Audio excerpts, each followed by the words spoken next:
jam 12 malam. Kamu berbaring, tapi matamu tidak mau tutup. Bukan karena kamu tidak capek, kamu capek, tapi otakmu masih jalan.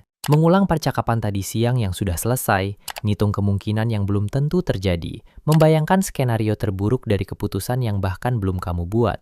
Dan kamu bilang ke dirimu sendiri, stop, berhenti mikir. Tapi otakmu tidak berhenti, justru makin keras. Kalau kamu sedang ada di titik itu, kamu tidak sendirian, dan kamu juga tidak aneh.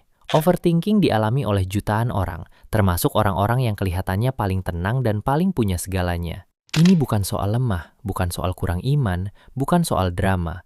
Ada penjelasan ilmiahnya. Dan setelah kamu tahu apa yang sebenarnya terjadi di otakmu, kamu akan lebih mudah mengendalikan pikiranmu.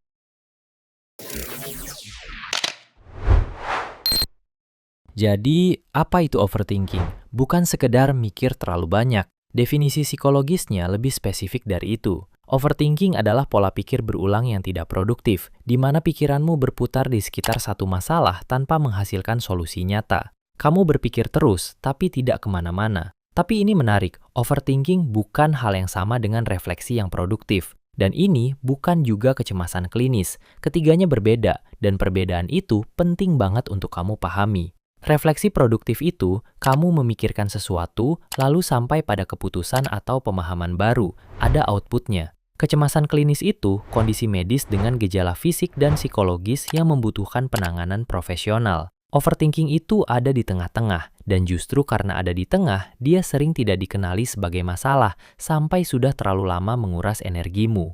Tapi kenapa otak kita melakukan ini? Ini bagian yang paling jarang dibahas, dan paling penting. Di dalam otakmu ada dua pemain utama dalam cerita overthinking ini. Pertama, amigdala. Bayangkan dia sebagai satpam yang paling waspada di dunia. Tugasnya satu, mendeteksi ancaman dan membunyikan alarm. Kedua, prefrontal cortex. Ini bagian otak yang berpikir rasional, yang menimbang-nimbang, yang bilang, oke, tenang, situasinya tidak seberbahaya itu.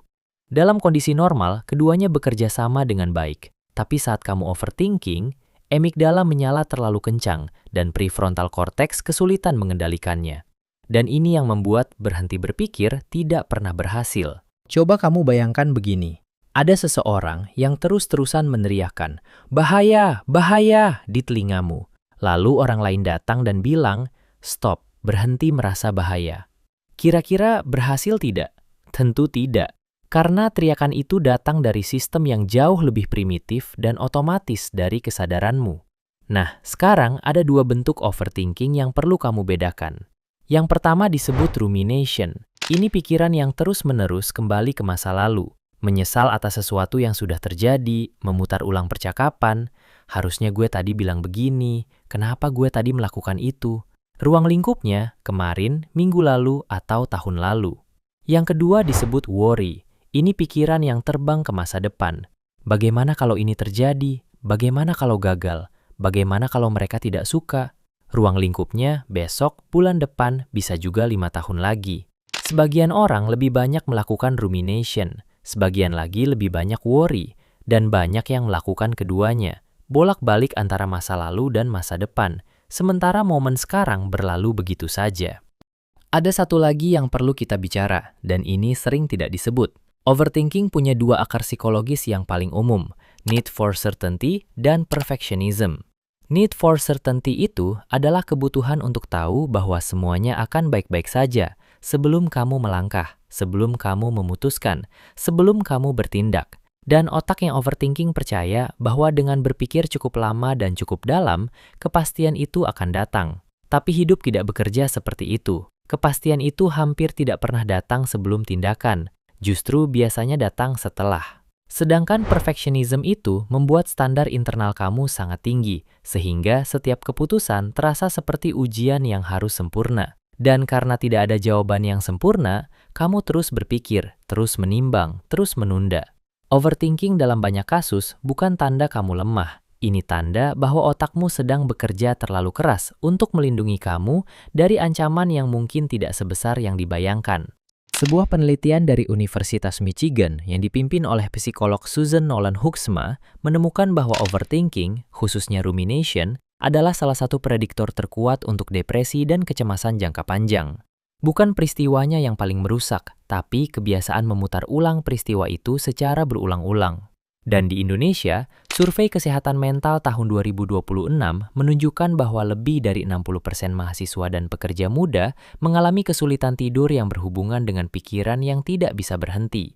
Bukan karena mereka tidak tahu caranya istirahat, tapi karena tidak ada yang pernah benar-benar menjelaskan kepada mereka apa yang otaknya sedang lakukan. Dan ini bagian yang ingin gue garis bawahi. Selama ini kita menganggap overthinking sebagai kelemahan, sebagai kegagalan mengendalikan pikiran, sebagai sesuatu yang harus dihentikan. Tapi coba balik perspektifnya. Otakmu tidak sedang memberontakmu. Otakmu sedang mencoba melindungimu. Dia berpikir terus karena dia tidak mau kamu terluka, tidak mau kamu menyesal, tidak mau kamu gagal. Caranya memang berlebihan, tapi niatnya bukan untuk menyiksamu. Jadi masalahnya bukan otakmu. Masalahnya adalah otakmu belum tahu bahwa situasinya sudah cukup aman untuk berhenti berjaga. Dan tugasmu bukan melawan otak, tapi mengajarinya untuk merasa aman. Itu pergeseran yang sangat berbeda, bukan perang, tapi dialog. Satu hal yang bisa kamu coba mulai hari ini, dan ini berbasis psikologi kognitif, bukan motivasi kosong. Namanya cognitive diffusion. Caranya sederhana, saat pikiranmu mulai berputar, jangan coba hentikan, jangan lawan, tapi ubah caramu melihatnya. Jangan bilang ke dirimu sendiri, gue sedang punya pikiran bahwa ini pasti akan terjadi. Tapi bilang ke dirimu sendiri, gue sedang punya pikiran bahwa ini akan terjadi. Satu kalimat kecil itu menciptakan jarak antara kamu dan pikiranmu.